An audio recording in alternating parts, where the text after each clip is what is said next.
আজকের ব্লগে তোমাদেরকে দেখাবো কিভাবে আমরা বেলুনে করে আকাশে উঠতেছিলাম, প্যারাসেলিং এ গিয়েছিলাম, খরচ হয়েছিল কত।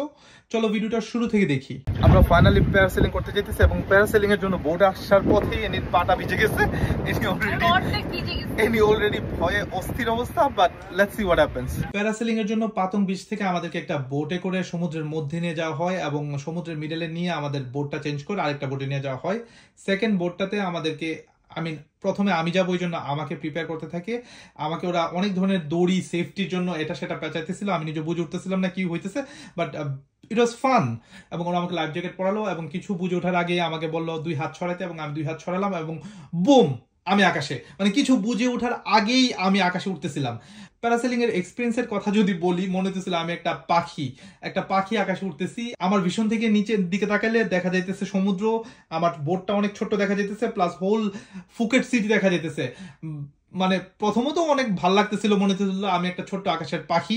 আবার ভয় লাগতেছিল যখন নিচে তাকাচ্ছিলাম, মনে হতেছিল যদি আমি নিচে পড়ি শেষ, হয়তো আমি ডুববো না, হয়তো আমার কাছে লাইফ জ্যাকেট আছে এই জন্য আমি ডুববো না, কিন্তু পানি যে খাবো আর যে ডিপ সি চতুর্দিকে দেখতেছি, ভয় ছিলাম। যদিও এই আকাশে ওড়ার জার্নিটা পসিবলি 10 মিনিটস এর মতো ছিল, কিন্তু অনেক লম্বা মনে হইতেছিল। I will be very honest with you guys, আমি রীতিমতো লাস্টের কয়েক মিনিট মনে দোয়া করতেছিলাম যে প্লিজ আমাকে তাড়াতাড়ি নামাও, আমি আর পারতেছি না, এনাফ হইছে, আমি এনজয় করে ফেলছি, বাট আমাকে নামাও। কিন্তু আমি যে ভয় পাইতেছিলাম এটা আমি এনিকে একদমই বলি নাই, কারণ আমি যদি এনিকে বলি আমি ভয় পাইতেছিলাম তাহলে এনি যাবে না, হয়তো এই জন্য আমি চুপচাপ নিচে থেকে নামলাম এবং এনিকে সুন্দর করে যাইতে দিলাম। এনি দেখলাম খুব সাহসের সাথে উড়ে গেল এবং হ্যাপি উঠতেছিল, কোনো কমপ্লেনই করতেছিল না। বাই দ্য ওয়ে, আমরা এই প্যারাসেলিংটা করছি থাইল্যান্ডের ফুকেটে পাতং বিচে।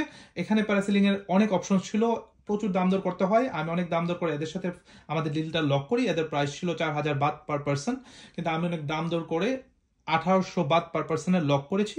কেমন লাগছে? অনেক ভালো লাগছে। আমি পুরোটা সময় দোয়া করতেছিলাম, খালি বলে যে পয়রা না যায় বাস, তাইলেই হবে। সেটা আমার আজকের ব্লগ এতটুকু পর্যন্তই। প্যারাসেলিং রিলেটেড আর কোনো কোয়েশ্চেন্স থাকলে আপনারা কমেন্ট সেকশনে কমেন্ট করবেন, আমি আপনাদের কমেন্টে রিপ্লাই দেওয়ার চেষ্টা করব। ভালো থাকবেন সবাই, টাটা।